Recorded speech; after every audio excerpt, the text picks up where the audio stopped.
John, a man of few words and many scars, existed on the ragged fringe of the world, his calloused hands resting on the porch's rough timber,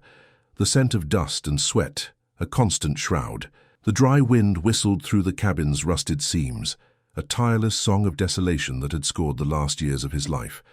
a silent penance under the desert's merciless sun. Loneliness, a leaden weight, pressed down on him, eased only by the imagined presence of Sarah, his fiancée, whose arrival he awaited with the desperate yearning of parched earth for rain. The newly built ranch house stood as a testament to a future he dared not fully trust, a fragile hope against the vast indifference. Then, the distant groan of a wagon, a sound promising life, curdled into abject terror as he watched it lurch towards his yard. Sarah swaying precariously on the bench, her white dress marred by crimson, her face a sickly pallor. She stumbled, fell to her knees in the dust, and a violent cough ripped from her chest, leaving a shocking scarlet stain on the arid ground. John's heart plummeted into a glacial void. Hope, freezing solid as an icy dread, replaced it. He lifted her, her fragile body a featherweight burden in his arms, the feverish heat radiating from her skin. Her breath a ragged, shallow rasp, each wheeze an agonizing echo of old, unburied losses. In that moment, a silent, scalding fury against an unjust fate began to simmer in John's core, an unyielding resolve hardening his features as he cradled her close, whispering against her tangled hair a desperate vow. He would not let her go. He would grapple with death itself for her soul. As he gently laid her on the crude cot inside the cabin, his gaze snagged on a small silver locket clutched tightly in her palm, a piece of jewelry he immediately knew was not his gift, a cold knot forming in his gut. His fingers, trembling slightly, pried open the delicate clasp. Inside, a tightly rolled slip of paper yielded a single, hastily scribbled word, a man's name, a name he had sworn an oath to the very stars above that he would never utter, never acknowledge, a name that now clawed its way back from the grave of his memory. The cabin's silence, once a refuge, now stretched like a shroud, a chilling tomb for newly arrived secrets and shattering old promises, while outside, the vast, indifferent land absorbed the dust and the blood, and a distant coyote's mournful howl seemed to mirror the raw, primal despair that now consumed John whole. The accursed name, scrawled with an urgency that spoke of terror and haste, seemed to burn itself into John's vision, a brand on his very soul, twisting the tender ache in his chest into a knot of bitter ice and scorching ash. It was Caleb, the sound a dry rattle in the hollow of his mind, resurrecting a spectre from a past he had painstakingly buried beneath years of sun-scorched earth and crushing solitude, a ghost of betrayal and blood that he had sworn to himself and, to the indifferent stars, would never again haunt his waking hours. The small silver locket, now a chilling conduit between his fragile present and a venomous history, slipped from his numb fingers, clattering softly against the rough floorboards, its cheap metal gleaming mockingly in the cabin's fading light. He stood over Sarah, her ragged breathing a fragile counterpoint to the thunderous accusations roaring in his head, a tempest of confusion and incandescent rage that threatened to rip him asunder. Yet he found himself incapable of moving, caught in the horrifying nexus of a dying love and a resurrected hatred, the air thick with unspoken questions and the acrid tang of despair. A raw, guttural cry tore from his throat, a sound quickly swallowed by the desolate quiet of the cabin, before a more primal instinct, sharper and more immediate than any old wound, seized him. Sarah was dying. He fell to his knees beside the cot, his calloused hands, so adept at coaxing life from stubborn earth, now clumsy with a terror he had not felt since the raw days of his own youth, clumsily searching for a pulse in her wrist, finding only a faint, thready beat, an almost imperceptible flutter beneath his thumb. He splashed cold water from the basin onto a rag, the sudden chill a jarring contrast to her burning skin, and gently laid it across her forehead, the coarse cotton, a small, futile gesture against the inferno consuming her. The cabin's oppressive silence pressed in, amplifying the desperate, shallow gasps that escaped her lips, each one a hammer blow to his heart, mocking his helplessness as the last vestiges of twilight bled from the sky, leaving him alone with his dying love and the suffocating weight of a past resurrected. A chilling dread, a familiar cold companion from forgotten traumas, settled deep in John's bones as he sat beside Sarah, the ragged rasp of her breathing a relentless drumbeat against the cabin's oppressive silence. He tried to coax sips of lukewarm water past her parched lips, tilting the tin cup with a hand that trembled not from weakness, but from the furious storm brewing within him, watching helplessly as most of it dribbled down her chin, staining the collar of her white dress, now a canvas of despair. The faint metallic tang of her earlier cough, still vivid in his memory, mingled with the dry dust clinging to every surface, a grim testament to the cabin's isolation, while outside, the relentless wind whispered secrets through the crude plank walls, a constant mournful elegy. Every shallow breath Sarah took was a hammer blow to his heart, each fevered tremor a stark reminder of his utter helplessness, the name Caleb searing a corrosive path through his thoughts, a burning brand of betrayal that he desperately fought to suppress, knowing her immediate fragile life was the only thing that mattered. As the lamplight sputtered, casting long, distorted shadows that danced like spectres across the rough-hewn walls, John remained a silent sentinel, his eyes fixed on Sarah's drawn face, the harsh lines etched by fever a cruel mockery of the vibrant woman he had loved. The crude wooden chair groaned beneath his weight, each creak echoing the profound weariness that had begun to settle over his soul, mixing with a simmering rage that threatened to consume him whole. He felt the rough, splintered wood of the chair under his calloused hands, the small, tangible discomfort grounding him, yet unable to entirely pull him from the spiraling vortex of his thoughts, where the impossible distance to any town, to any help, stretched like an endless, mocking chasm. The silver locket, now resting on the scarred table, caught the meager light, a silent, gleaming accusation, demanding answers that he both craved and dreaded. As the mournful cries of distant coyotes began their nightly chorus, a raw, primeval sound that perfectly mirrored the harrowing despair tightening its grip around his chest, echoing the profound, chilling weight of the secret she carried into his lonely, desperate world.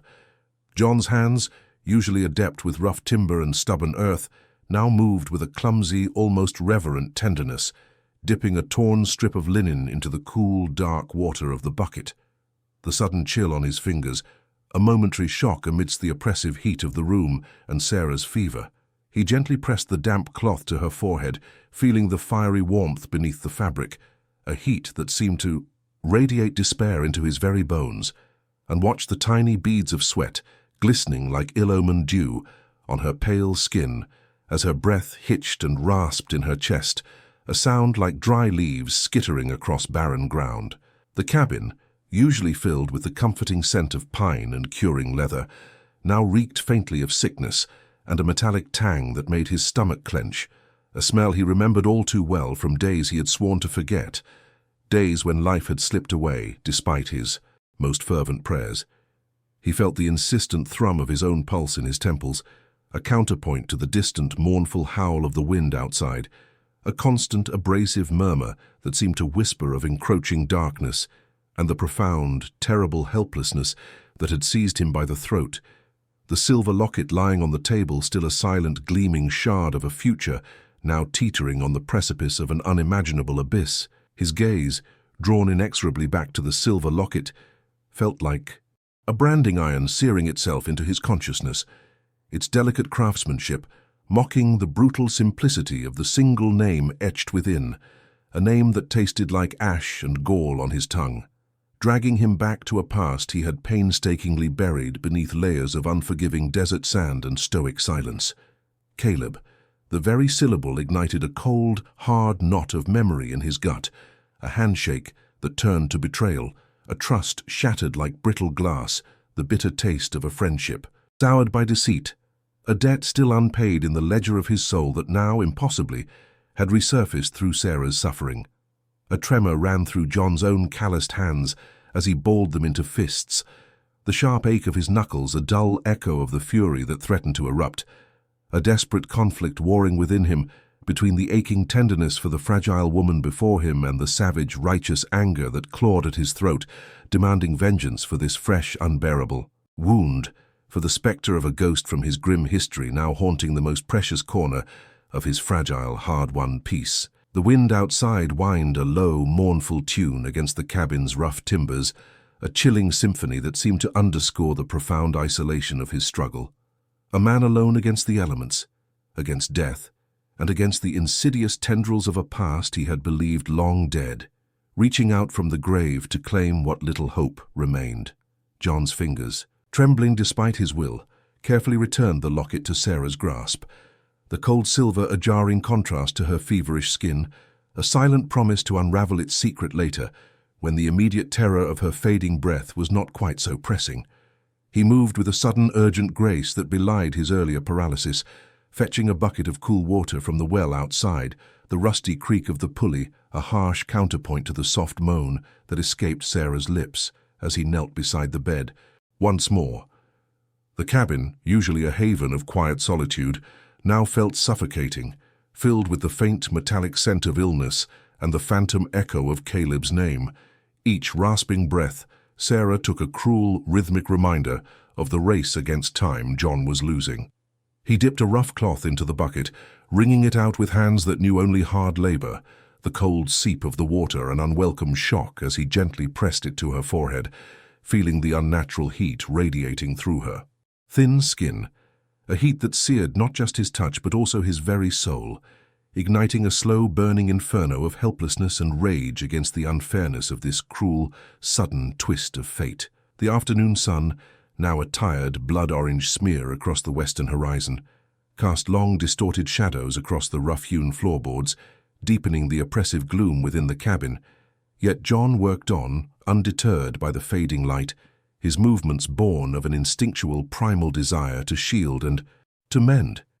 He tried to coax sips of water past her parched lips, the effort a tender, agonizing dance of wills against her weakened state, each drop that trickled down her chin, a fresh stab of despair, a testament to the stubborn grip of whatever malady had stolen her strength. The worn blanket, smelling faintly of old wool and dust, offered little comfort against the shivers that occasionally racked her fragile frame, and John, with a guttural sigh, pulled his own heavy patched coat from its peg, draping it carefully over her,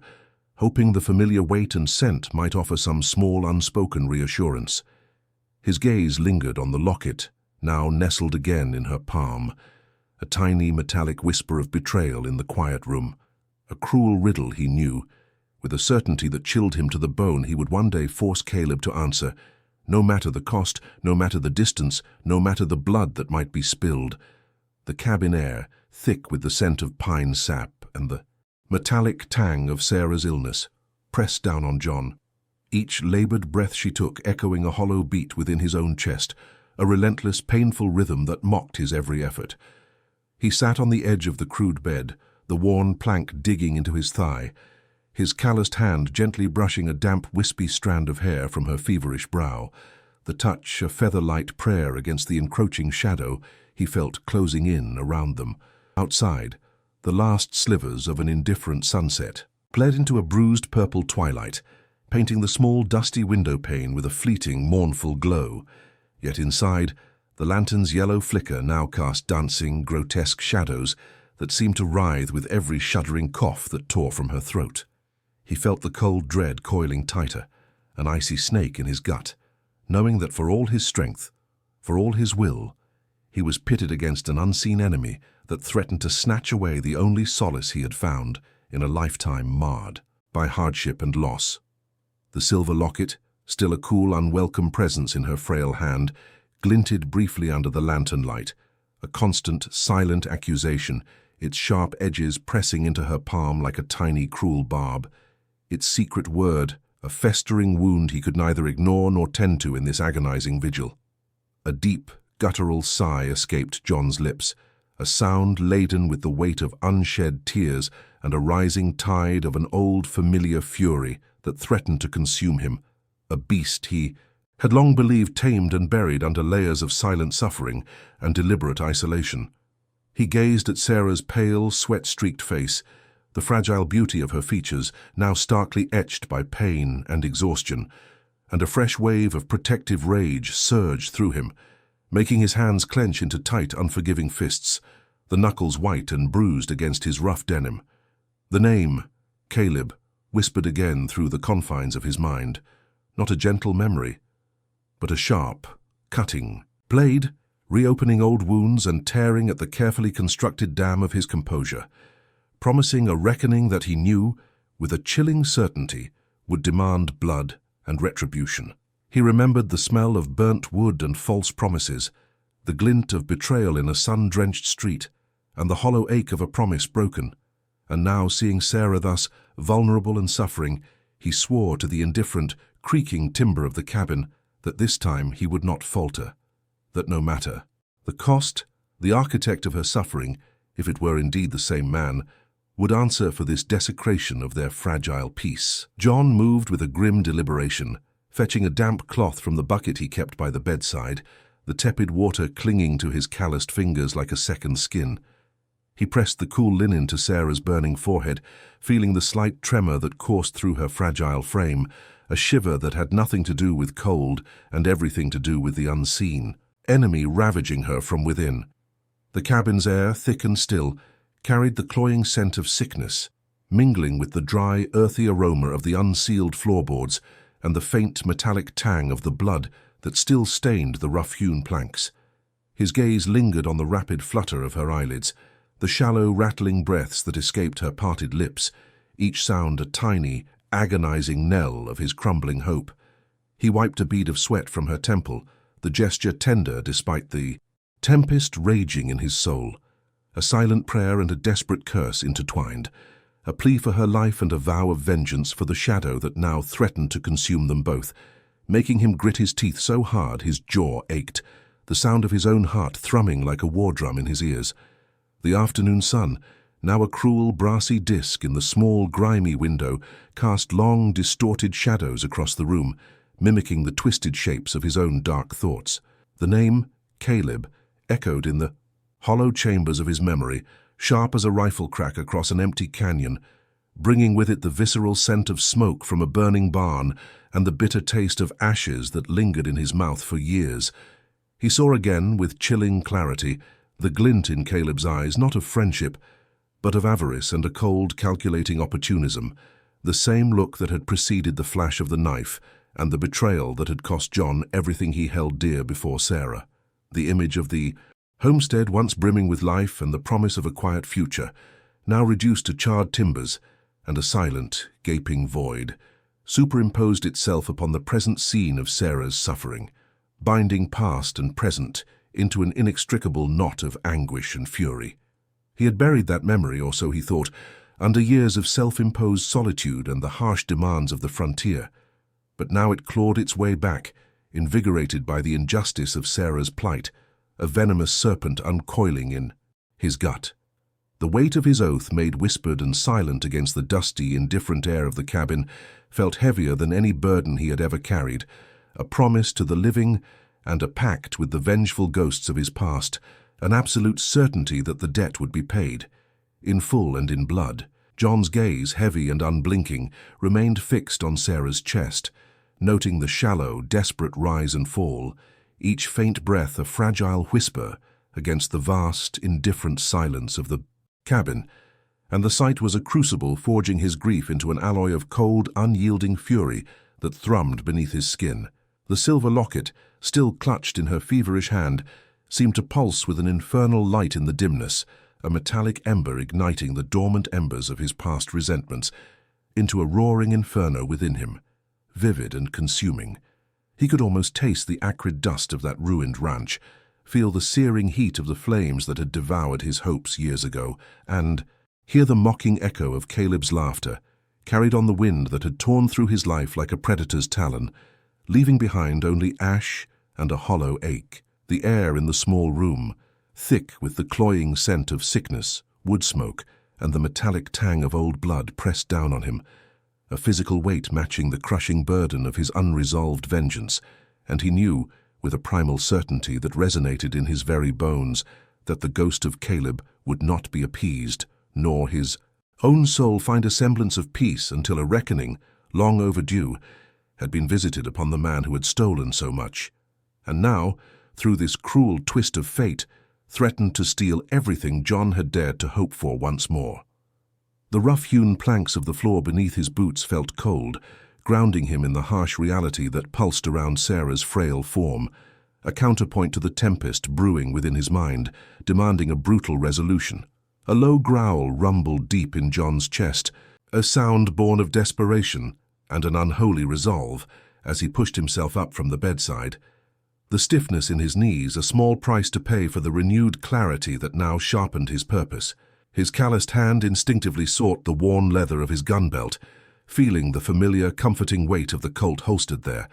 a silent affirmation of his readiness to face whatever darkness this desolate land, or Caleb's shadowed past, might throw at him. He moved towards the single, grimy window, the fading light of the afternoon casting long distorted shadows across the dusty floorboards, the world outside a vast, indifferent expanse that mirrored the emptiness he had felt before Sarah, an emptiness he would never endure again. The distant cry of a hawk circling high above the parched mesas seemed to mock his vulnerability, yet it also stoked the simmering fire in his gut, reminding him that survival here was a constant, brutal negotiation with fate, and he would not yield. He knew his immediate duty lay with Sarah, her delicate life flickering like a candle in a gale, but the cold promise of vengeance, like a venomous serpent uncoiling, coiled tight around his heart,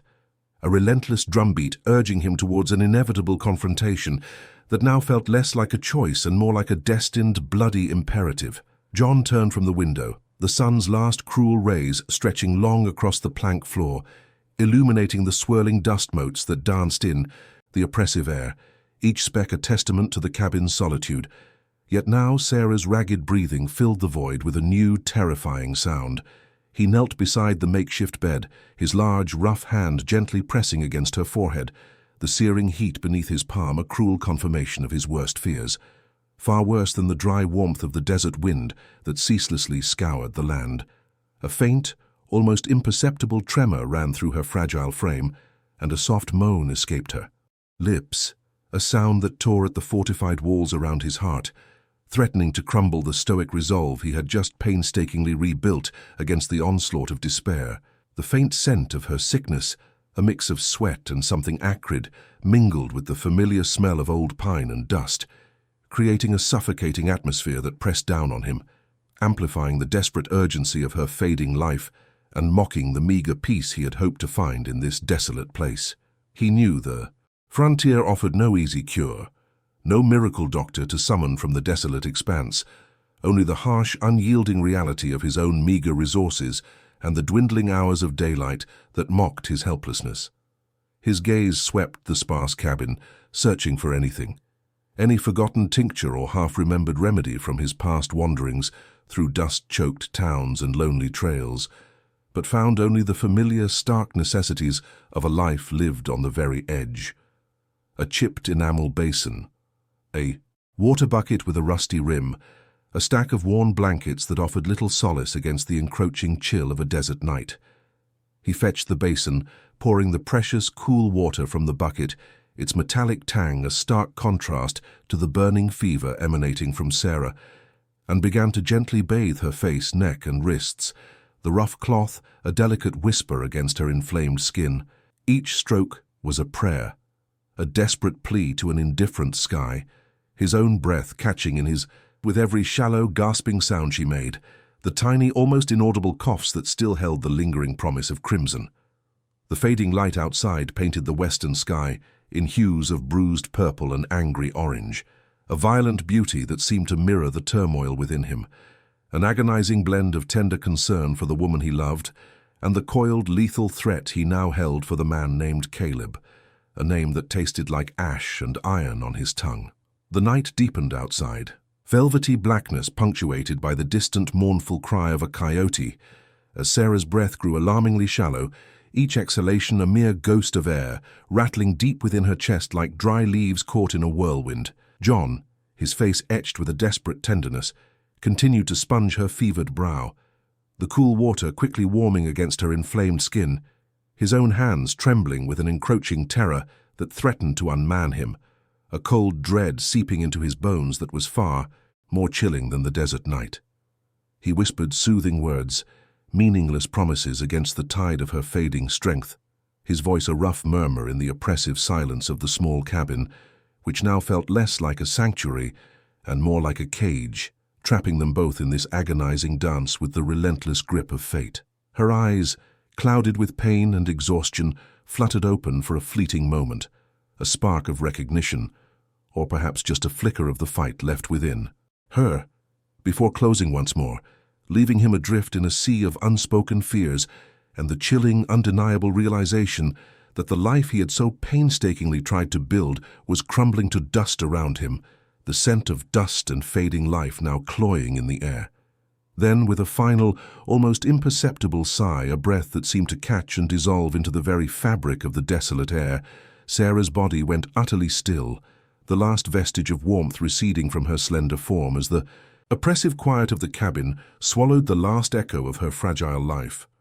John watched frozen, the world tilting on its axis as the light died from her face, the realization hitting him with the force of a thunderclap that echoed hollowly within the cavern of his chest, a primal wound tearing through the carefully constructed walls of his endurance, leaving only a vast, aching emptiness. He knelt beside the bed, the rough blankets a cruel mockery of comfort, his calloused fingers tracing the cold line of her jaw, the texture of her skin now like aged parchment, and the tears, those forbidden companions he had long exiled, finally broke free, hot and stinging trails down his dust-worn cheeks. But amidst the crushing grief, a transformation began, slow and chilling, as the overwhelming sorrow solidified into something harder, colder, a crystalline shard of absolute resolve. The name Caleb, once a whispered curse, now roared through the desolate chambers of his mind, a solemn, blood-bound oath etched in the raw pain of his loss, signaling an end to waiting and the grim beginning of an unyielding hunt.